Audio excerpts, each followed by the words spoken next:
Welcome to Pennsylvania Newsmakers, and as always, thanks for watching. Well, we're going to have a couple political scientists come in, and we're going to talk about what else, the presidential election. But first, how about a little health care update? Russ McDaid joins me. We'll get to that after these words. This is Pennsylvania Newsmakers, a fast-paced, unrehearsed weekly discussion with and about the leaders who shape your world. And now, here's your host, Terry Madonna. Welcome back to the program. Well, we're going to start a series covering the presidential election. We're going to look at some of the trends nationally, some of the issues, and of course, what else can you say about the two candidates that have received their major party nominations? But first today, and we're going to continue to take a look at some of the big issues and controversies and policies in the state of Pennsylvania. Russ McDaid joins me. He's the CEO of the Pennsylvania Healthcare Association. We bring him on. He talks about senior care, health care. What do you do when you get to a point in your life where you have to find another place to stay? You can't stay in your own home anymore. Is that about right? That's about right, Terry. Yeah, thanks for having me again. Yeah. Now, before we get to a couple of really important topics, how many people would you estimate are in nursing homes? There are 80,000 people statewide in nursing homes. 80,000 nursing home beds. On any given day, over 90% of them are full. And so it's a growing need. You know that we're the fourth oldest state in the country. Both whether you look at and our 85-plus population, who are the people who really need that 24/7 round-the-clock care that our nursing homes, assisted living providers, and personal care homes provide. That's growing faster than any segment of our population. And we've talked about this before, and if we don't get into some of the details now, I want you to come back because I want to keep emphasizing that this is a tough decision that families have to make. It's gut-wrenching. And yet, at some point, in many cases, it's not possible for folks to live and care for themselves. And then on the other hand, some people want to go to facilities to plan for it. You know, they'll go when they're still reasonably healthy. And you can go through some of the steps. We've done that before. Yeah, Terry. I mean, it's one of those things. Look, there's no dress rehearsals when that day comes. That's great. You haven't practiced it. Very few families have talked about it. The day comes, a loved one, whether it's a parent, grandparent, usually as a result of some sort of fall or a sudden onset of an illness, they find themselves in need of a nursing home and nobody's even thought about what that might be. Or they find themselves in need of either a lower level or some assistance at home, and nobody knows how to patch that together. That's a great point. I mean, look at all the preparation we now do as a college professor. You know, you talk with parents and students. You know, they're planning for college. They're starting 2 years, in many cases 3 and 4 years before they go to college. All that preparation. But as we advance in age, we don't give that nearly the kind of thought that we should. Yep, you're absolutely right. All right, let's switch gears now and talk a little bit about our state. There's a good bit of news lately on the health care, senior care, I'll put it that way, senior care. Give us a quick update about a couple of the big things. Yeah, sure. There's a great deal of coverage out there on senior care, and you know, we're excited about that because it's an emerging and challenging issue. About a month and a half ago, Auditor General Eugene DePasquale released an audit of the Department of Health. And it's important to note that the Department of Health and Secretary of Health Karen Murphy with the Department of Health actually asked him to come in and take a look at their house and how they provided regulatory oversight for nursing facilities and look at their processes because the Secretary's goal and the Wolf administration's goal, as ours is at PHCA, is to ensure the highest quality of care that we can have for our nursing facility residents on a daily basis. Yeah, well, the Auditor General had this report, and give us, Eugene DePasquale, he's been on this program, by the way, many times, talking about his audits. We didn't have him in for that audit, but maybe I should get him in.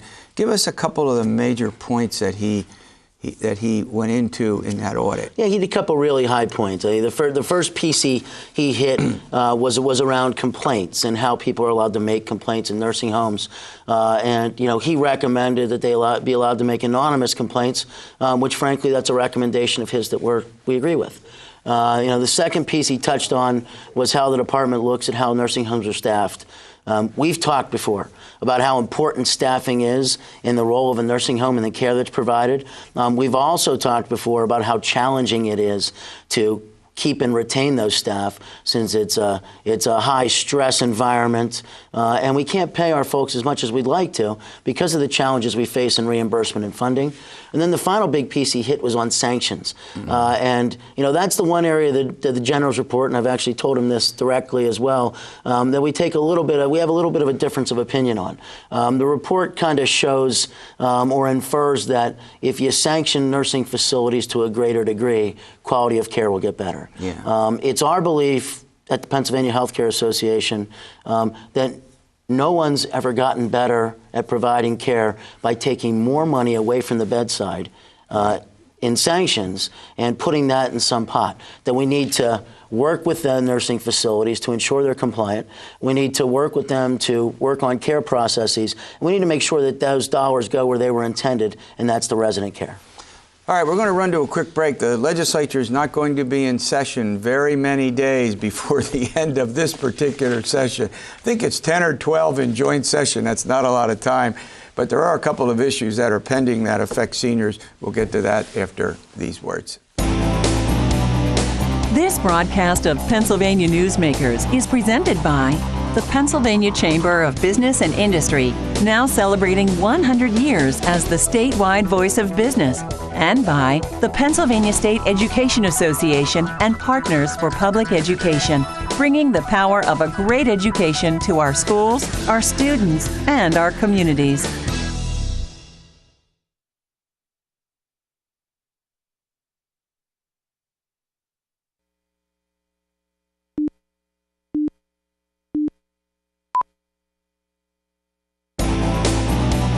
This broadcast of Pennsylvania Newsmakers is brought to you by the Pennsylvania Highway Information Association, the go-to source to learn about transportation projects and issues. Please visit pahighwayinfo.org.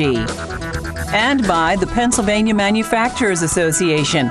Business in Pennsylvania is our business.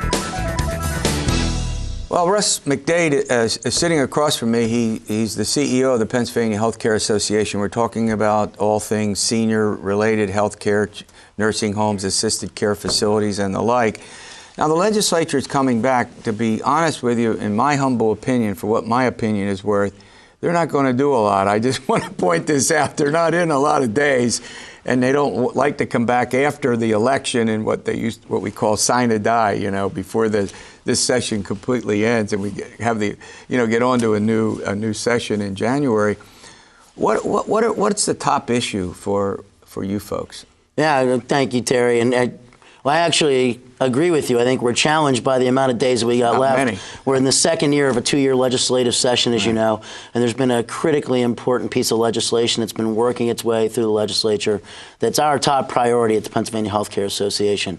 It's a tort reform bill, Senate Bill 747, passed the Pennsylvania Senate overwhelmingly by a 49 vote. 42-9, I should say. Right. And it is now so it's bipartisan. I want to point that out. Strong bipartisan support in the Pennsylvania Senate. And what that bill would do is it would extend identical protections to nursing facilities, assisted living providers, and personal care homes, as doctors have had for 15 years in Pennsylvania, with a cap on punitive damages and a court award at 2.5 times what a compensatory damage would be. So what you're basically saying is that you want to be treated like other medical, like other folks in the medical profession. Right now, can you be sued in an unlimited way? Well, that's right. Well, yeah. Let me lay that out for you. Go ahead. Right now, if you're a doctor in Pennsylvania, because of the MCARE Act, if someone takes you to court because something happened to them in the course of care and you're found to be at fault, there are 2 pieces of award that individual will get if the doctor's found to be at fault. There's a compensatory damage, which is the cost of lost wages someone may have lost because of the injury, any unpaid cost of medical care, legal costs, and other costs, and that individual is made whole through that compensatory damage. Right. Then there's a second piece, of punitive damages, and it is what punitive says. It's the punishment, the fine, the deterrent to have that happen again. And for doctors, that can be no more than 2.5 times that made whole number. Nursing facilities, assisted living residences, and personal care homes do not have that protection. So that number's limitless once you get to the punitive side. Has that been a problem? I mean, are there instances where that has been a particularly serious problem for nursing homes? Yes, it has. And where it really plays out is most nursing homes don't even get to have their day in court. Their insurance companies, they all have to have liability insurance. Many of their insurance companies will say settle because of the threat of that jackpot settlement out there. Whereas physicians take most of their cases to court, and when they're wrong, they have to pay. But they have the protection to take it to court because they have that limitation on punitive damages, so that they don't, lose the office actually in some kind of a large settlement. Is it okay? So it passed the Senate, as you point out. It's in the House of Representatives, where the Republicans control that chamber just as they control the Senate by a lopsided majority. What's the prospect that that will get out of the House? As you said, we've got 12 days. 12 days. And we're working tirelessly with the Republican leadership to try to get this on the agenda. I mean, the good news is it's almost at the finish line in the legislative process. It's through committees. Oh, okay. It's ready for floor votes. So it's just come up for a floor vote. This can come up for a floor vote. As early as next week. We've got 12 days. We're having those conversations. I can tell you this, all the conversations that we've been having around the state as it relates to nursing home quality, this tort bill would enhance nursing home quality. Quick question before I let you go. Governor Wolf, has he indicated he'll sign it? Governor, I was just with the governor the other night. We had a very good conversation about the bill. He didn't indicate one way or another? He did not indicate one way or another, but we've had a great conversation about the bill and the prospects for getting it done. All right, thanks for coming in. And don't forget, you're going to come back and we're going to talk about these steps to take before, you get into a position where you got an emergency on your hand to pick a nursing home or an assisted, or long-term care facility. All right, Berwood Yost, Kyle Kopko, two political scientists. We're going to start our discussions about the presidential election. This broadcast of Pennsylvania Newsmakers is brought to you by the Pennsylvania Credit Union Association. Pennsylvania Credit Unions, where people are worth more than money. To find a credit union that is right for you, check out ibelong.org. And by the Energy Association of Pennsylvania, Pennsylvania's energy information source.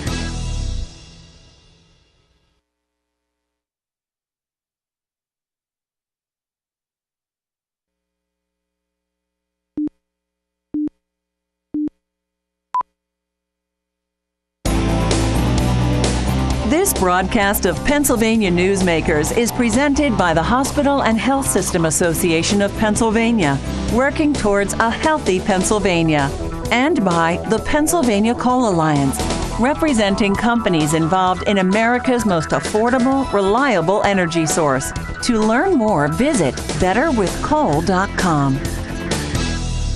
Welcome back to the program. Berwood Yost, he directs the Center for Opinion Research at Franklin and Marshall College. He's my colleague there in all the things that we do. And Kyle Kopko, he's in the Political Science Department at Elizabethtown College. He's an associate professor in the department there. Berwood, I want to start with you. I mean, you do a lot of polls. On the left, we have Bernie Sanders getting 12 million votes throughout the primary process. On the right, we have an assortment of candidates with Donald Trump, getting about 13 million plus votes.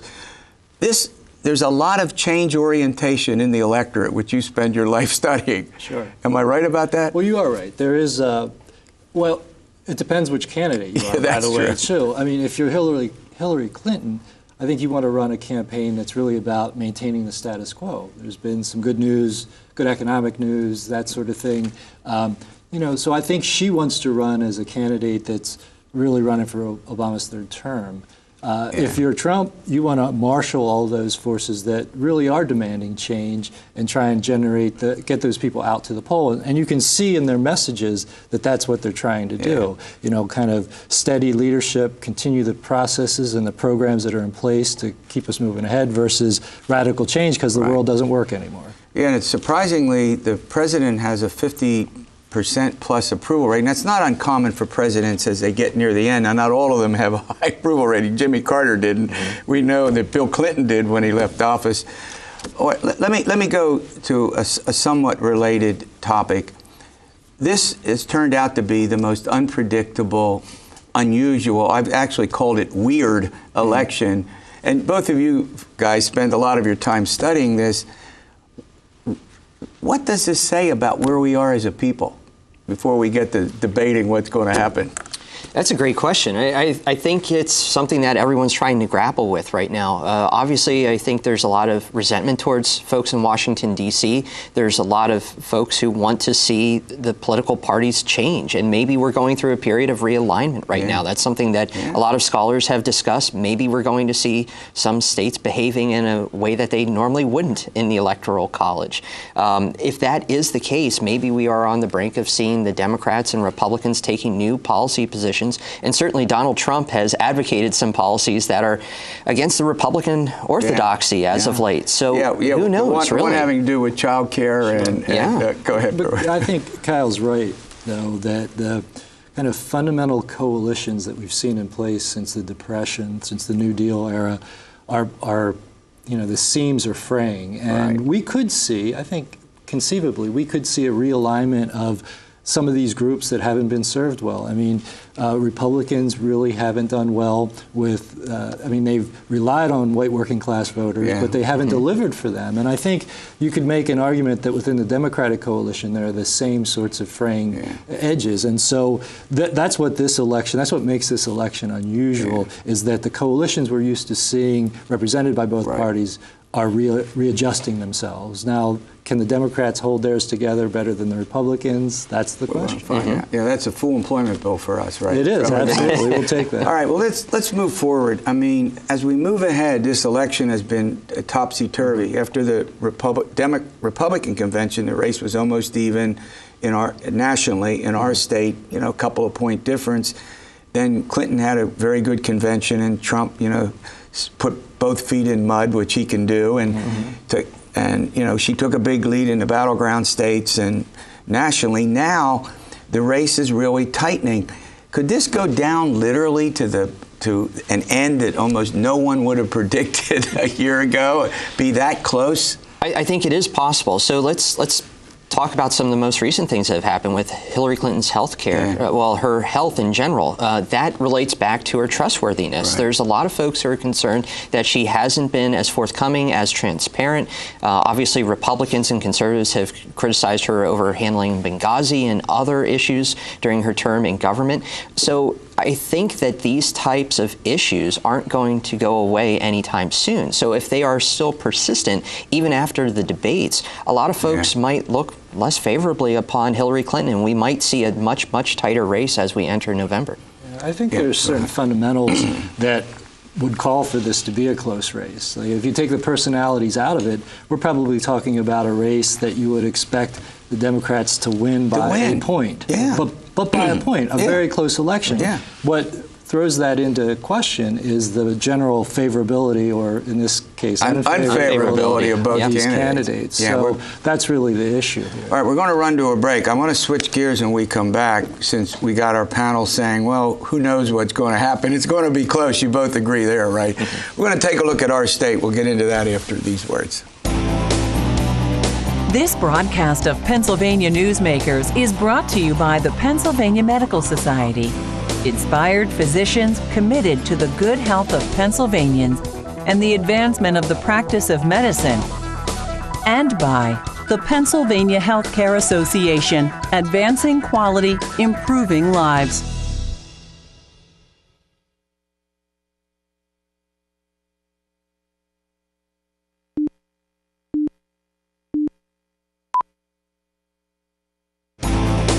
This broadcast of Pennsylvania Newsmakers is brought to you by the Pennsylvania Business Council and by the Pennsylvania Business Council Education Foundation. All right, welcome back. We're chatting about the presidential election. All right, Berwood Yost, F&M, Center for Opinion Research. Let's talk a little bit about Pennsylvania. 9.2 percentage points a couple weeks ago. It's dropping 5-6 percentage points now as the race has tightened. What are the key factors? Tell our viewers what to look for in the next couple of weeks. Well, I think we want to continue to track the favorable ratings of both candidates, as we've been doing. I mean, the ups and downs, and the mostly unfavorable ratings. But those gaps there are unprecedented, which is what makes this election unusual, I think.